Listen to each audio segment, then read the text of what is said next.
There are a lot of FNAF games. Some of them are loved a little bit more than others. Recently I had one question on my mind.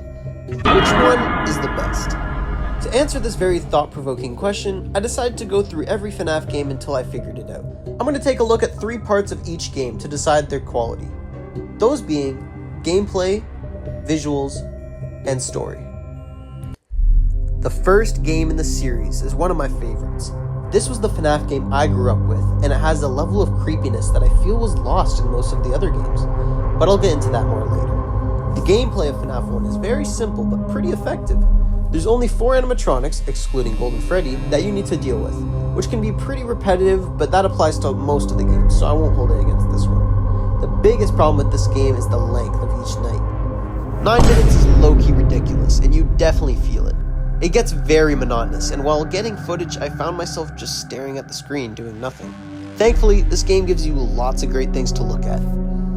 The presentation is where this game shines. I love the look of this game. It has such a creepy atmosphere, and there are so many secrets hidden within the cameras that make this game so interesting to me. While I was recording, I looked into the backstage camera and I saw all the masks looking at me.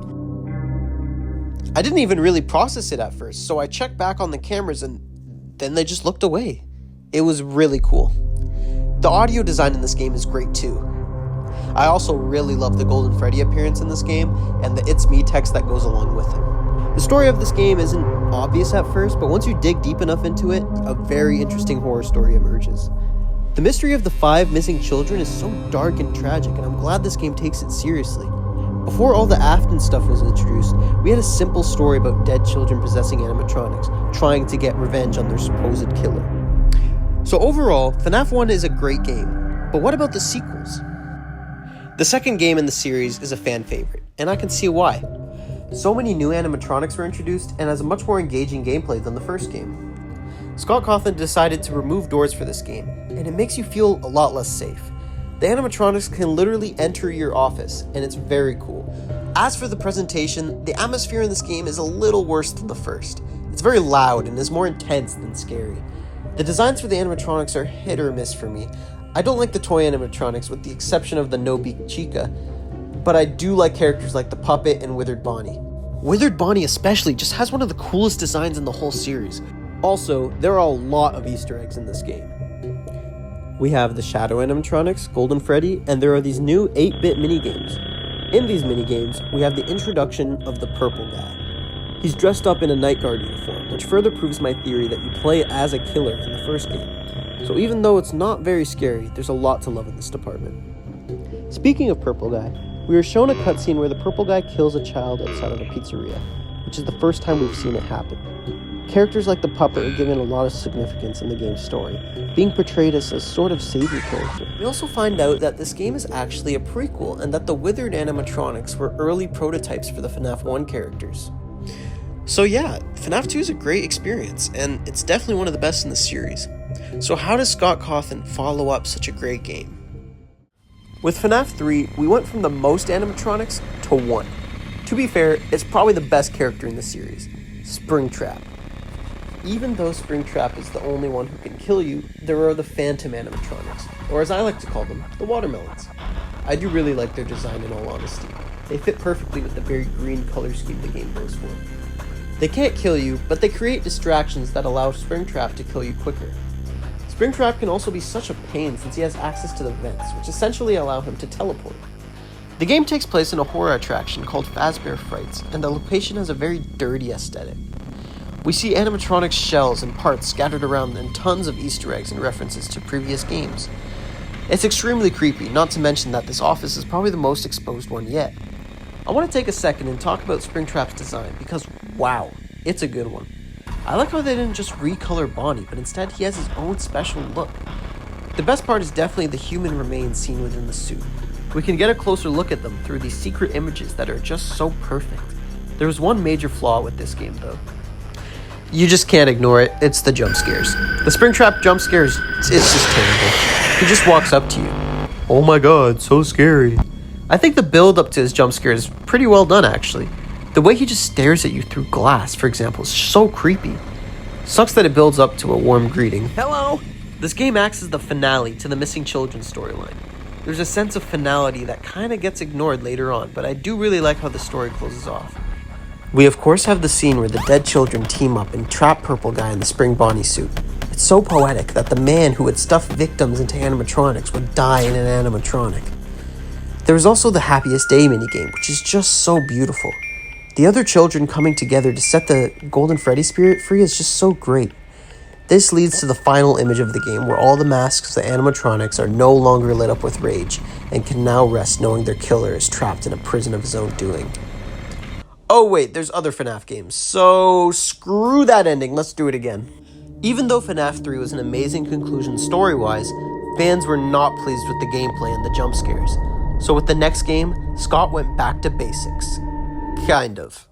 You see, you now play as a child in his bedroom, and you're being hunted down by these nightmarish creatures who take the form of the classic animatronics. The gameplay is very interesting in FNAF 4. You once again have doors and a light similar to the first game, however, the way you use them is completely different. Audio plays a major part in the way you play this one, and it gets pretty tough. You have to listen very carefully for breathing to know if you should close your door. If you hear nothing, you can shine your flashlight. You also have mini Freddys on the bed, which you need to flash away. In the closet lies Foxy, who you also need to use your flashlight on. This might be the most you've had to actually move in the series up until this point. In fact, it's like the only time you move. In between nights, you have these plush trap minigames that you can use to reduce the lengths of each night. Overall, it's pretty engaging stuff, thanks to the use of audio-focused gameplay. This is the scariest FNAF game in the series. Fight me on that. It just oozes terror and I love it. It really feels like you're playing in a nightmare, which, spoiler alert, you are. I'll explain that in a bit. Staring into a dark hallway with creepy ambience in the background is just so perfect. The designs of the animatronics are also pretty good, though a tiny bit over the top. I think they're more cool looking than actually scary, but they get the job done. Personally, I slightly prefer the uncanny look of the first few games' designs a little bit more. Anyways, the jump scares are much better than FNAF 3, and I can see why Scott wanted this to be the final game. Okay, so the first night is never usually that bad in any of the games, so I'll play through. I love how exposed you feel, since even when you're holding one door shut, you're exposed from behind. Okay, quick side note, I didn't realize how dark this game was until I started editing this video, so... This game's story is actually pretty disconnected from the missing children storyline from before. We now follow a child in his days leading up to his birthday party. We see that he lives with an abusive brother and that he finds comfort in this Golden Freddy plush. He has hallucinations of this plushie constantly, and you really feel bad for this kid. On the day of his birthday, we see him get picked up by his brother and his friends and put into the mouth of the Fredbear animatronic. After a few seconds, his head is crushed, leaving the other boys stunned. It's such a tragic story, and it makes the rest of the game make a lot more sense, as a boy's nightmare on the brink of death. It's really sad, and the final cutscene with the line, "I will put you back together," has become iconic. I honestly really love the self-contained story of this game, and I really love the game's place in the overarching story, showing us the very first death in the series, which led to the cycle of death that followed. So where do you go from there? Down, in my opinion. Sister Location is a very interesting entry in the series, and I have a lot to say about it. Gameplay-wise, this is an extremely linear entry, and instead of having repetitive nights, each night has a sort of different minigame each time. While I do think this sort of gameplay is more fun to watch in a Let's Play, I don't know if it's the best way to play FNAF. Night 4 in particular is an example of just a really tedious gameplay, and I'm not a fan of it. This game is definitely a step up visually in a lot of ways, especially since you can actually move around in a lot of places. The environments feel more three-dimensional and stuff, you know? My biggest problem is that it just doesn't feel like FNAF. Everything is metallic and futuristic, and I don't really like the look of the Funtime animatronics. I really don't like Circus Baby. This design is my least favorite in the series. I really don't like any of the human-looking ones. The jump scares could be pretty good with the faceplates opening up, but I guess I'm a bigger fan of the early endoskeletons because these ones are just a bunch of wires cobbled together. Also, why is Circus Baby barely in this game? No, like actually, we hear her voice and see the animatronic disabled, but we never see her in action, like in the trailer. That's weird. Okay, now this is where the game adds the most to the franchise. I see this game as the true start to the Afton storyline, and we learn the name of Purple Guy, William Afton. He's also British for some reason. She can dance. She can sing. She's equipped with a built-in helium tank for inflating balloons right at her fingertips. The only reason I can come up with is that Scott wanted his voice to be distinct from the other characters like Phone Guy and Phone Dude, since both of them were just Scott. I don't know, dude, it keeps me up at night. The story of this game is that the son of William Afton discovers an underground bunker in search of his father, and instead he finds Circus Baby, who is possessed by his sister. After the actual game happens, Michael gets tricked into being Scoop so that Ennard, the amalgamation of all the Funtime animatronics, can escape the bunker hidden in Michael's body. Then, Michael's body begins to deteriorate, so then Ennard leaves the corpse and escapes into the sewers. After that, Michael's brought back to life because his spirit possesses his own empty corpse, and because of Remnant, which is a magic kind of metal that can hold spirit energy. And then, Michael, in his new form, sets out to find his father and end things once and for all. You got all that? Good, because we have 2 more games left in the story. Now this is probably the most interesting game in the entire series. There's so many forms of gameplay and it's hard to get bored.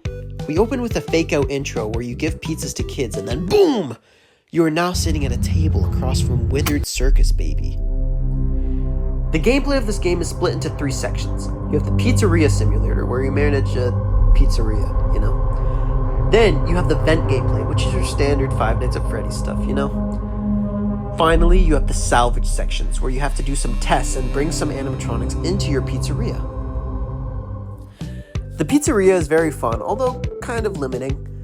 There are not many ways to make the pizzeria your own, and instead it acts as a sort of hub for the different minigames. Most of them have a lot of lore significance, which I will touch on later. The parts in the vent can be very creepy, but I do think it's super repetitive and overall sometimes boring. I personally prefer the salvage section. So yeah, honestly, I don't have a lot to say about the gameplay because the game really shines in its lore. But before that, we gotta talk about the presentation. I think this game is actually pretty decent when it comes to the visuals. I think the salvage sections, look-wise, are incredible. It's such an interesting horror situation where you're staring into the eyes of a machine that could kill you at any moment.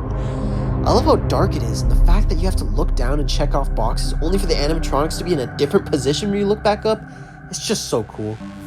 The audio is also very creepy in its own right. The jump scares are pretty bad though, and the main problem is that the lighting doesn't really match up to the environment. They just aren't very scary. But I do think staring into the vents is incredibly terrifying, and you never know when you're going to get killed. I do have another complaint though, and it's that we've kind of lost the true scale of the animatronics. They tower over you in FNAF 2 and 4, and now they seem kind of small. Especially Scraptrap. What the hell was Scott thinking? You went from one of the best designs in all of horror to this abomination? I could beat this dude in a fight.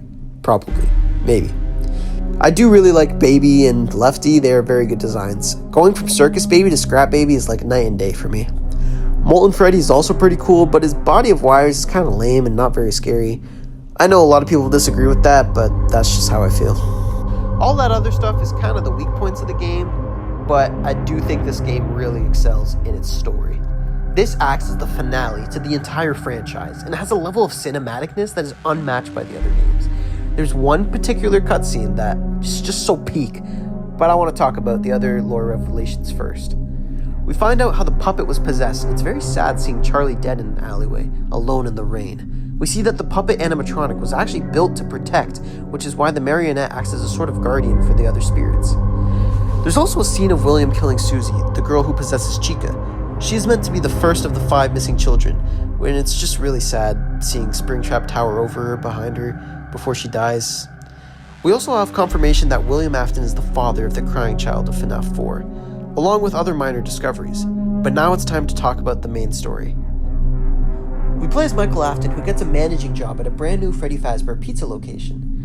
He's here to put an end to his father after he failed to burn Fazbear Frights to the ground. Then, all remaining animatronics from the previous games are lured into the location. One night, with all the animatronics in one place, we have Circus Baby, who begins to speak to Michael, thinking that she has trapped him and the other souls in one place. She thinks that her and her father can finally do what they were meant to do. Until... Connection terminated. I'm sorry to interrupt you, Elizabeth. If you still even remember that name. Henry's speech is the best moment in the entire franchise. He is so damn cool. It wraps everything up so nicely, and personally, I don't think it messes up the FNAF 3 ending, as they both end 2 different stories. This speech will definitely go down in gaming history as one of the greatest endings ever.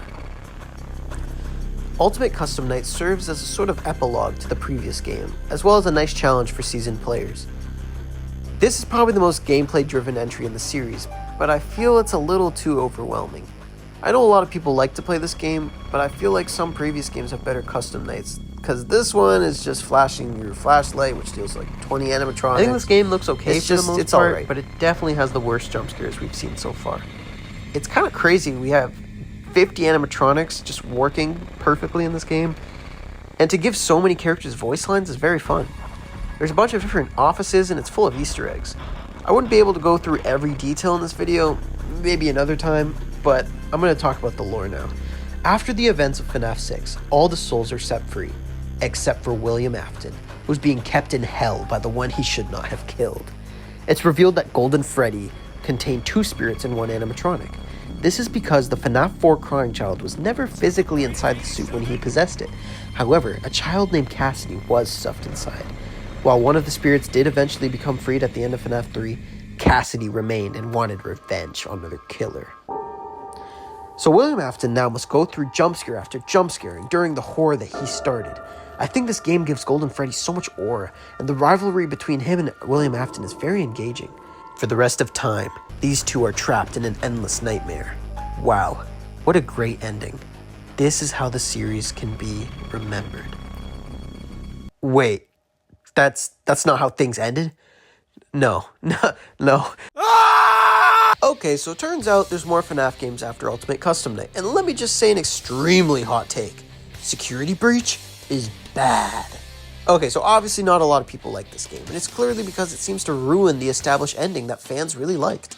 Gameplay-wise, it's actually pretty ambitious, allowing you to freely roam this Pizzaplex. However, I think it's kind of lame.